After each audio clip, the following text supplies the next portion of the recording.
Hello good morning सभी बच्चों को मेरा नमस्कार। आज मैं आप लोगों के सामने एक नया एपिसोड लेके आया हूँ। इसका नाम है mode of actions of ovarian steroids. इसके पहले हमने रेगुलेशन ऑफ ओवेरियन स्टेरॉइडोजेनेसिस पढ़ा था कि किस प्रकार हमारे शरीर में हार्मोनल बैलेंस होते हैं या हार्मोनल कंट्रोलिंग होते हैं, किस प्रकार हार्मोन हमारे शरीर को नियंत्रण करता है। हमने उसके बारे में फीडबैक मैकेनिज्म के बारे में पढ़ा था कि नेगेटिव फीडबैक होती है, पॉजिटिव फीडबैक होती है। हम सब इतना जानते हैं कि हमारे शरीर में संतुलन होना बहुत ज़रूरी है। संतुलन बनाए रखने के लिए हमारे शरीर के अंतर्गत कुछ व्यवस्थाएं की गई है जो पॉजिटिव और नेगेटिव के माध्यम से चलता है। पॉजिटिव फीडबैक मैकेनिज्म का मतलब होता है कि जब हमारे शरीर में हार्मोन्स की कमी हो जाए, हमारे शरीर की एक्टिविटी कम जाए, तो वैसे स्थिति में क्या होता है कि हम पॉजिटिव फीडबैक करते हैं, यानी कि रिलीज करवाते हैं। लेकिन जब हमारे शरीर में रिलीज ज़्यादा हो जाता है, एक्टिविटी ज़्यादा हो जाती है, तो वैसे स्थिति में हमें उसे कम करने या उसको रोकने के लिए व्यवस्था की गई है। तो ये दोनों तरह की व्यवस्था है। ये दोनों तरह की इसलिए व्यवस्था है कि हम शरीर के मेंटेन कर सकें, शरीर का मेटाबॉलिक एक्टिविटी मेंटेन कर सकें, बैलेंस कर सकें। इसी के संदर्भ में पिछले एपिसोड्स में हमें आपको बताया था कि लास्ट में ओएस्ट्रोजन एंड प्रोजेस्टेरोन तैयार होता है। जो स्टेरॉयडल हार्मोन दो तरह का होता है, एक प्रोटीनियस हार्मोन और दूसरा स्टेरॉयडल हार्मोन्स। तो यहाँ पर हमारा जो ओवरी है उसमें ओएस्ट्रोजन और प्रोजेस्टेरोन दो हार्मोन निकलते हैं।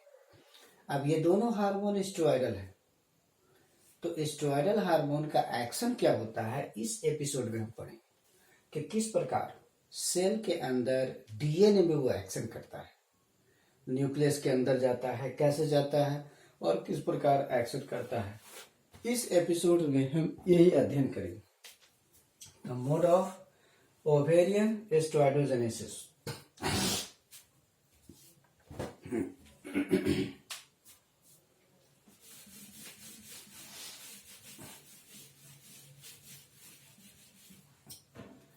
इसके तहत ये देखना है कि जो मोड ऑफ एक्शंस होते हैं, मोड ऑफ एक्शन, तो मोड ऑफ एक्शंस में हमने जो ओवेरियन स्टेरॉइडोजेनेसिस होता है, यानी कि ओवेरियन जो स्टेरॉइड होता है, तो मोड ऑफ एक्शंस में ओवेरियन स्टेरॉइड्स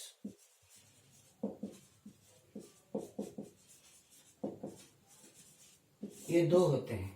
एक होता है ओएस्ट्रोजन और दूसरा होता है प्रोजेस्टेरोन। ये दो होता है, एक ओएस्ट्रोजन है और दूसरा प्रोजेस्टेरोन है। ओएस्ट्रोजन जो होता है डेवलपिंग फॉलिकल से, ये हमने कल भी बताया था इसके पिछले वाले एपिसोड में, कि एस्ट्रोजन जो रिलीज होता है डेवलपिंग फॉलिकल से होता है, जबकि प्रोजेस्टेरोन का रिलीज जो होता है आपका कॉर्पस ल्यूटियम से होता है। दोनों का शरीर में एक्शन होता है। तो इसका सेल पर टारगेट क्या है, टारगेट सेल होता है। तो इसका सेल पर दोनों का एक्शन क्या है, इसका और इसका, दोनों स्टेरॉइड है, दोनों सेल पर एक्शन करेगा, ये अपनी सूचना वहां तक पहुंचाएगा। तो इसके लिए हम एक एक्शन का फिगर बनाते हैं जिससे आपको सब पता चल जाए।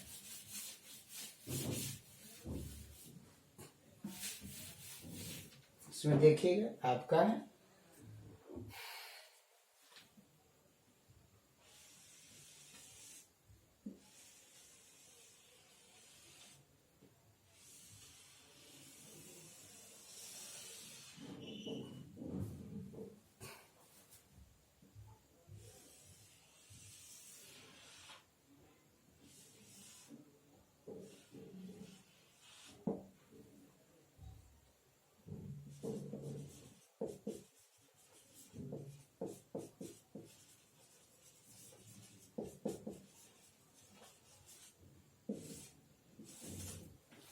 ओएस्ट्रोजन है और प्रोजेस्टेरोन है।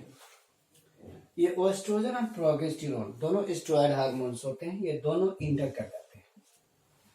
इंटर करने के बाद ये साइटोप्लाज्म है, ये स्टेरॉयड हार्मोन है। स्टेरॉयड हार्मोन ये सेल मेम्ब्रेन से डायरेक्ट अंडर कर जाता है। जो प्रोटीनियस हार्मोन्स होते हैं वो अंदर नहीं आते, वो अपनी सूचना किसी दूसरे तरीके से देते हैं। लेकिन जो ओएस्ट्रोजन एंड प्रोजेस्टेरोन होता है वो सीधे प्लाज्मा मेम्ब्रेन से अंदर चला आता है और उसका रिसेप्टर साइटोप्लाज्म में होता है। तो अंदर आने के बाद एचआर कॉम्प्लेक्स बनाता है।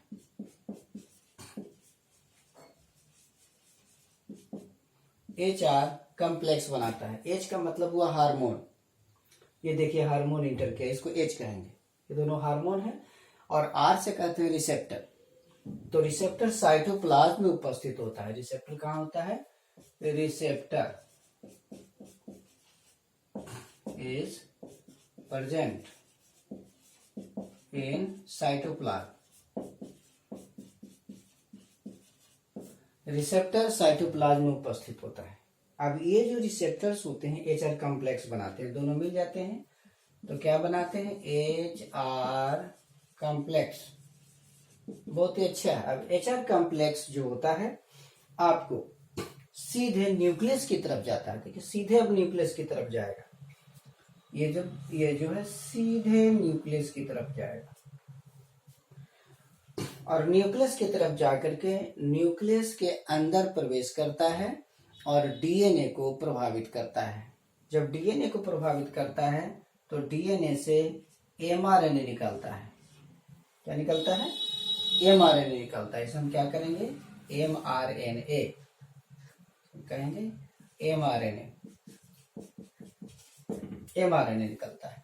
अब ये एमआरएनए जो है साइटोप्लाज्म में चला आवेगा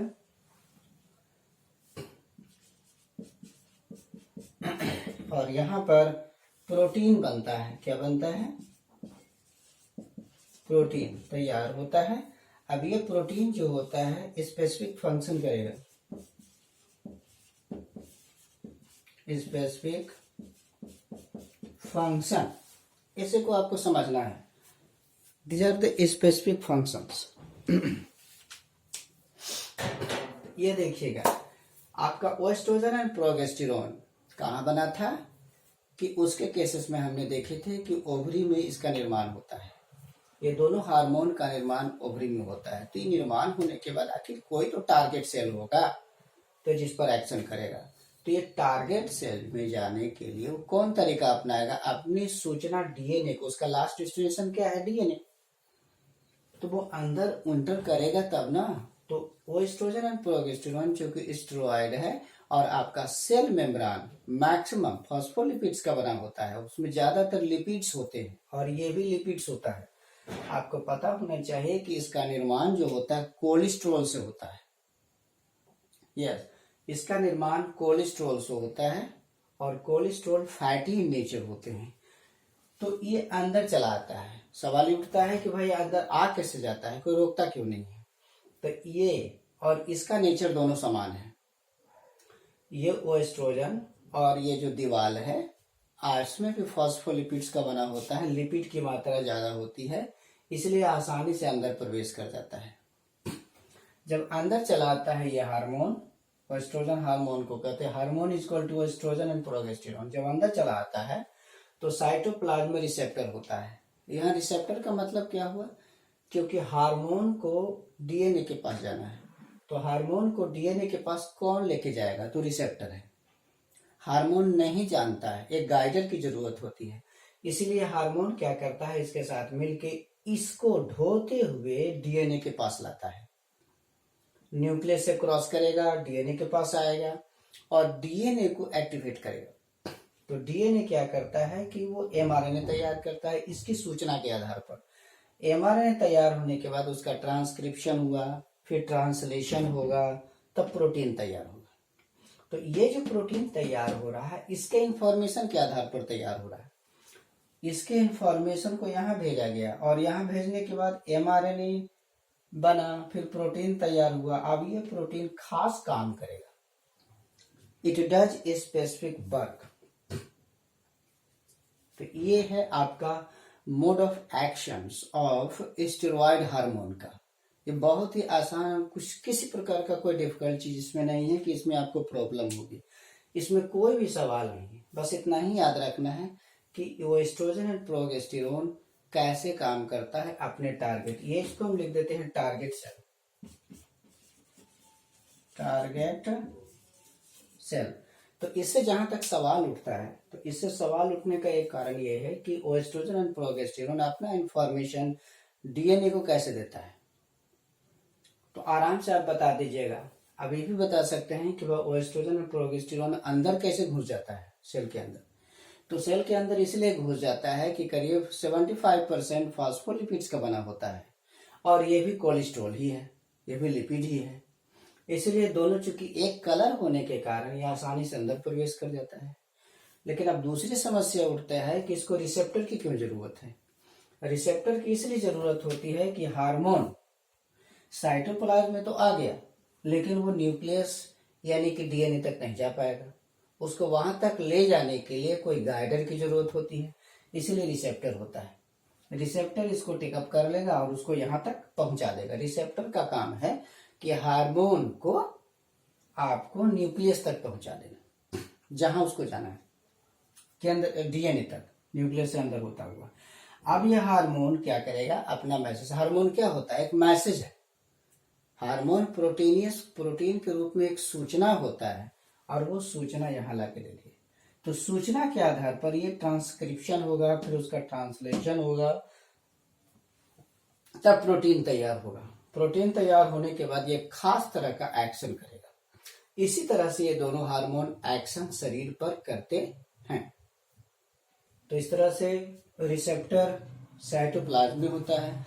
तो this is the way of, ये तरीका होता है जिसके माध्यम से हम आपको बताए हैं कि mode of actions of steroidal hormones है। तो इस एपिसोड्स में हमने आपको बताया है कि किस प्रकार ये दोनों स्टेरॉयडल हार्मोन्स सेल पर काम करते हैं और शरीर के एक्टिविटी या फीमेल की जो एक्टिविटी होती है उसको मेंटेन करके रखता है। तो हम समझते होंगे कि आप जो इस चीज को अच्छी तरह से समझ गए होंगे, और अगर किसी प्रकार का दिक्कत होगा तो आप हमारे जो फोन्स होते हैं 6066 और 834 पर फोन कर सकते हैं। इसमें है 6206663384, ये फोन नंबर मेरा है। बहुत ही आसान है, सिर्फ वीडियो सुनिएगा नतीजा। ये स्ट्रक्चर जो बनाए हैं ये बहुत इंपॉर्टेंट है। ये स्ट्रक्चर एनसीईआरटी में भी है, तो आप आसानी से वहां भी देख सकते हो। जब इनको समझ जाओगे तो वहां भी समझने में कोई दिक्कत नहीं होगी। और this picture is available everywhere, so it is very easy and I think you will have, आपने इसे समझ लिया होगा। तो इस तरीके से हम यहाँ पर इस वीडियो को अंत करते हैं, और इसे अच्छी तरह से देखिएगा, लाइक करिएगा और सब्सक्राइब करिएगा। Thank you.